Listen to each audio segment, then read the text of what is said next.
Bretagne, printemps 1922. Une petite fille disparaît d'une ferme isolée. Un mois plus tard, ses parents parcourent 400 km afin de la serrer à nouveau dans leurs bras. Jusqu'au jour où l'on découvre, à quelques centaines de mètres de la ferme, un corps d'enfant et un crâne d'adulte. Qui était l'enfant rentré à la maison et qui repose vraiment sous les terres de Saint-Rivolve? Installez-vous bien confortablement, prenez à manger et à boire. Et lorsque vous êtes prêts, c'est parti. Pauline a 2 ans et demi, elle vit avec ses parents, cultivateurs au hameau de Gaulle à Ludu, à Saint-Rivolve, dans les monts d'Arrée. La famille parle surtout le breton et le père maîtrise le français. Le 6 avril 1922, en fin de journée, on ne voit plus Pauline près de la maison. Les voisins, puis les gendarmes et puis 150 habitants fouillent landes, talus et chemins. Rien. Pauline a disparu. En fin avril, l'hypothèse d'un enlèvement circule.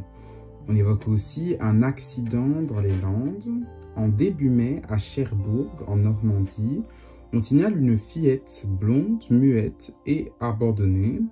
La photo parvient aux parents et ensuite aux autorités. Le 8 et le 9 mai, ils se rendent à Cherbourg. Émotion, hésitation. L'enfant ressemble beaucoup à Pauline, mais elle ne comprend ni ne parle le breton et réagit peu à sa mère. Une juge décide de confier l'enfant à la famille pour un retour au milieu familier, histoire qu'elle se réadapte à la langue. Entre le 12 et le 15 mai, la famille arrive en Bretagne. Une partie des proches reconnaissent Pauline, tandis qu'une autre trouve ça très étrange. Un voisin s'écrie de paroles troublantes et est interné peu après. Entre le 25 et le 26 mai, on découvre un corps d'enfant très abîmé à entre 800 et 1000 mètres de la ferme, dans une zone qui avait déjà été fouillée auparavant.